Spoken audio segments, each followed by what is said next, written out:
নতুন আলু আর মটরশুঁটির মধ্যে আরও একটা জিনিস দিয়ে এই রকম একটা দুর্দান্ত স্বাদের রেসিপি বানিয়ে নিন। রুটি, পরোটা, লুচি একদম জমে যাবে। আমার তো সব থেকে বেশি ভালো লাগে মুড়ির সঙ্গে। আপনারা কি দিয়ে খেতে পছন্দ করবেন অবশ্যই কিন্তু জানাতে পারেন। নমস্কার, কেমন আছেন সবাই? আশা করছি সবাই খুব ভালো আছেন, সুস্থ আছেন। মৌসুমী রকমারি রান্নাতে আপনাদেরকে আবারও একবার অনেক অনেক স্বাগত। প্রতিদিনের মতো আজও একটা দেখুন দুর্দান্ত রেসিপি নিয়ে চলে এলাম আপনাদের কাছে। আর এই রেসিপিটা দেখা মাত্রই কিন্তু বানাতে ইচ্ছে যাবে। সত্যিই দুর্দান্ত স্বাদের হয়, আপনারা একবার বানিয়ে দেখতে পারেন। আর অনেকেই বানাতে জানেন, আপনাদের কেমন লাগে সেটাও কিন্তু জানাতে ভুলবেন না। আমার কিন্তু এই জিনিসটা দিয়ে সবথেকে বেশি ভালো লাগে খেতে। আমি একটা লঙ্কা দেখুন মাখাচ্ছি এইখানে, আর এইটা আমার নিজের হাতে লাগানো গাছ। সেই গাছে কিন্তু এই কুল লঙ্কাটা হয়েছে। আর এই কুল লঙ্কার ভিডিও আমি অলরেডি আমার শর্ট ভিডিওতে দিয়ে রেখেছি, আপনারা চাইলে দেখতে পারেন। আর এই রকম লঙ্কা মেখে তার সঙ্গে কাঁচা পেঁয়াজকে একদম ডলে সুন্দর করে মেখে নেওয়ার পরে তারপরে দেখুন এইরকম মুড়ির সঙ্গে খেতে কার বেশি ভালো লাগে অবশ্যই জানাবেন। আর এইভাবে মুড়ির সঙ্গে তো আমার তো ভীষণ ভালো লাগে এরকম আলু মটরের তরকারি দিয়ে। সত্যি বলছি, এইভাবে যদি না কেউ খেয়ে থাকেন অবশ্যই একবার খেয়ে দেখবেন, ভীষণ ভালো লাগে খেতে। আমি তো আপনাদেরকে ভয়েস দিচ্ছি কিন্তু এখনও যেমন মনে হচ্ছে জিভে জল চলে আসছে। লঙ্কাটা মেখে পেঁয়াজের সঙ্গে একদম ঝাল ঝাল করে তারপরে মুড়ির সঙ্গে মেখে খেলে তো আপনারা বুঝতেই পারছেন, যারা খান তারা তো অবশ্যই জানবেন, যারা না খেয়েছেন তারা অবশ্যই খেয়ে দেখতে পারেন। তো চলুন ঝটপট করে রান্নাটা শুরু করছি। এখানে দেখুন আমি ছোট্ট ছোট্ট আলু নিয়েছি। আর ছোট আলুটাকে একটু সেদ্ধ করে নিয়েছি, তবে খুব বেশি সেদ্ধ করিনি, 80% মতো সেদ্ধ করে নিয়েছি। তারপরে খুব সুন্দর করে আলুর যে ছিলকাটা আছে সেটাকে ছাড়িয়ে নিয়েছি, ছাড়িয়ে একদম পরিষ্কার করে নিয়েছি। আর এই নতুন আলুগুলো খেতে কিন্তু ভীষণ ভালো লাগে, একটা এর মধ্যে চটচটে ভাব থাকে, তার জন্য খেতে ভীষণ ভালো লাগে।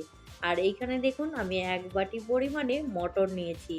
এখন তো বাজারে মটরশুঁটি পাওয়া যাচ্ছে, সেই জন্য একদম তাজা মটর দিয়ে এইরকম আলু আর তাজা মটর যদি রান্না করা হয়, বাড়ির সবাই কিন্তু খুব প্রশংসা করবে।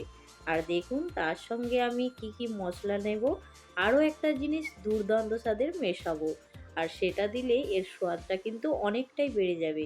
এখানে আমি প্রয়োজন মতো নিয়েছি পেঁয়াজ, আদা, রসুন, দেখতে পেয়েছেন। তো পরিমাণটা আপনারা অবশ্যই কম বেশি করে নিতে পারেন। এখানে আমি সব কিছু ধুয়ে পরিষ্কার করে রেডি করে নিয়েছি। এবার একটা মিক্সির বাটির মধ্যে এই আদা রসুনটা দিয়ে সুন্দর করে পেস্ট করে নেব। এটাকে আমি এখন অফ ক্যামেরাতে সুন্দর করে মিহি পেস্ট করে নিচ্ছি, পরে আপনাদেরকে দেখিয়ে দেব। এবার দেখুন এর মধ্যে দেব একটা সুন্দর জিনিস, অনেকে পছন্দ করে আবার অনেকে পছন্দ করে না। আমি এইখানে খাসি মাংসের চর্বি নিয়েছি, বাড়িতে খাসি মাংস নিয়ে এসেছিল, সেইখান থেকেই আমি কিছুটা পরিমাণে চর্বি তুলে রেখে দিয়েছিলাম এই ঘুগনিটা বানানোর জন্য। এবার দেখুন এখানে আমি একটা কড়া গ্যাস অন করে গরম করে নিয়েছি, তার মধ্যে কিছুটা পরিমাণে সর্ষের তেল দিয়ে দেব। আর তেলটাকে খুব ভালো করে গরম করে নিয়েছি। তারপরে দেখুন আমি আলুগুলোকে একটু লাল করে ভেজে নেব।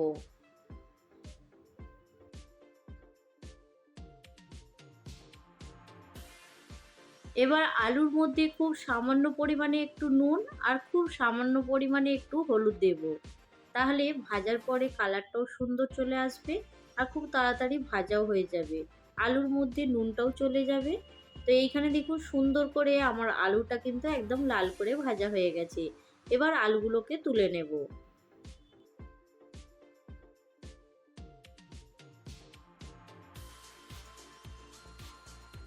কড়ার মধ্যে যে অবশিষ্ট তেলটা আছে এই তেলের মধ্যে এখন খাসি মাংসের চর্বিটাকে ভেজে নেব। চর্বিটা অবশ্যই কিন্তু একটু ভালো করে ভেজে নেবেন, নাহলে এর মধ্যে আষ্টে গন্ধ থাকে, সেটা আর ঘুগনির মধ্যে ভালো লাগবে না। সেই জন্য আমি অল্প পরিমাণে নুন দিয়ে চর্বিটাকে সুন্দর করে ভেজে নিচ্ছি। আর এইভাবে ভেজে নিলে তাহলে চর্বিটা আর ঘুগনির মধ্যে গলে যাবে না, তখন কিন্তু বেশ সুন্দর শক্ত থাকবে। আর চর্বিটাকে সুন্দর করে একটু ভেজে নেওয়ার পরে তুলে নিয়েছি। তারপরে দেখুন কড়ার মধ্যে আরও একটু পরিমাণে সর্ষের তেল দিয়ে দিয়েছি, আর ফোড়নের মধ্যে দিয়েছি গোটা জিরে, শুকনো লঙ্কা, তেজপাতা। ফোড়নটা যখন সুন্দর করে একটু ভাজা হয়ে যাবে, তখন এর মধ্যে কেটে রাখা পেঁয়াজটা দিয়ে দেব। এবার পেঁয়াজটাকে সুন্দর করে একটু লাল করে ভেজে নেব।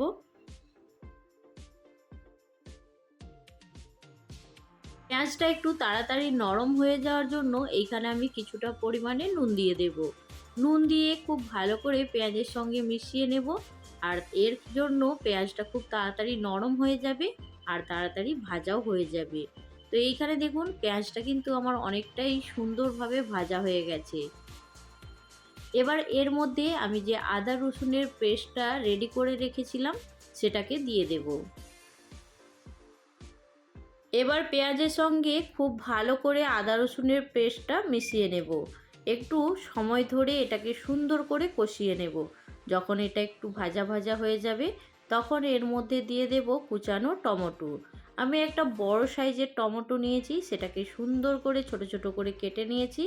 দিয়ে এখন আদা রসুন আর পেঁয়াজের সঙ্গে একটু কষিয়ে নিচ্ছি। আর দেখুন টমেটোটাও কিন্তু অনেকটাই গলে গেছে। এবার এর মধ্যে যা যা মশলা দিতে হবে সেগুলোকে দিয়ে দেব। এইখানে দিয়ে দেব পরিমাণ মতো হলুদ গুঁড়ো, আর তার সঙ্গে দেব লঙ্কার গুঁড়ো। এবার দিয়ে দেব এইখানে হাফ চামচের মতো জিরে গুঁড়ো আর হাফ চামচের মতো ধনের গুঁড়ো দিয়ে এবার দেখুন খুব ভালো করে মশলার সঙ্গে শুকনো মশলাগুলোকে মিশিয়ে নিচ্ছি। আর মশলাটাকে কিন্তু সুন্দর করে কষিয়ে নিতে হবে। বন্ধুরা এইখানে একটা জিনিস লক্ষ্য করবেন, আমি কিন্তু এইখানে মশলার মধ্যে কোনো রকম জল না দিয়েই সুন্দর করে মশলাটাকে কষিয়ে নিচ্ছি। একটু মশলাটা যখন ভাজা ভাজা হয়ে যাবে, তখন এর মধ্যে অল্প পরিমাণে একটু জল দিয়ে সুন্দর করে কষতে দেব। মশলাটাকে যত সুন্দর করে কষানো হবে, আর ঘুগনিটাও খেতে কিন্তু ভীষণ সুন্দর হবে। মশলার মধ্যে জল দিয়ে সুন্দর করে কষিয়ে নিয়েছি, দেখতে পেয়েছেন। এবার এর মধ্যে ভেজে রাখা আলু আর এইখানে মটরশুঁটি সব কিছু দিয়ে সুন্দর করে আর একটু মশলার সঙ্গে মিশিয়ে কষিয়ে নেব।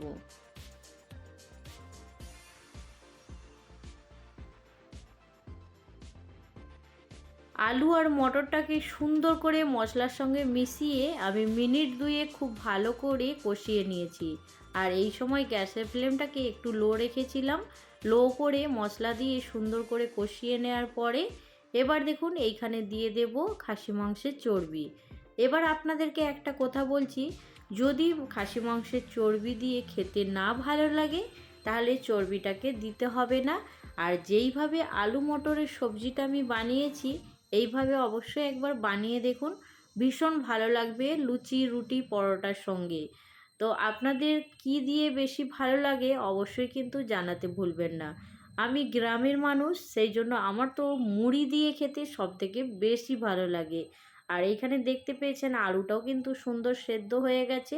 তা আগে থেকেই যেহেতু সেদ্ধ করে রেখেছি, আর সব কিছু একদম মশলা কষিয়ে রেডি করে নিয়েছি, পরিমাণ মতো জল দেব। মিনিট দুয়ে খুব ভালো করে ফুটিয়ে নেব, তারপরেই কিন্তু আলু মটরের সবজি একদম রেডি হয়ে যাবে। তো অবশ্যই আপনাদেরকে বলবো একবার এইভাবে বানিয়ে দেখুন।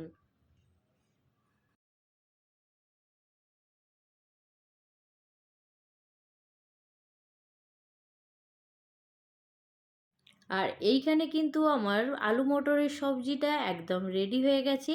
আমি এখন ঢাকনাটা সরিয়ে একটু দেখে নেব। আলু মটরের সবজি কিন্তু একদম রেডি হয়ে গেছে। খাসি মাংসের চর্বি দিয়ে আলু মটরের রেসিপি অবশ্যই যদি কোনো দিনও না বানিয়ে থাকেন, একবার বানিয়ে দেখুন। খেতে ভীষণ সুন্দর হয়।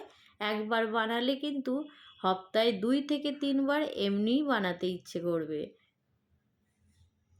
আর আমার কিন্তু রেসিপি একদম রেডি হয়ে গেছে। এবার ওপর থেকে কিছুটা পরিমাণে ধনেপাতা কুচি দিয়ে দেব, আর দিয়ে দেব হাফ চামচ গরম মশলা। এবার সব কিছু খুব ভালো করে মিশিয়ে নেব, আর গ্যাসের ফ্লেমটা বন্ধ করে দেব। তো আজকের রেসিপি আপনাদের কেমন লাগলো জানাতে কিন্তু একদম ভুলবেন না। আপনাদের একটা সুন্দর কমেন্টের অপেক্ষায় রইলাম।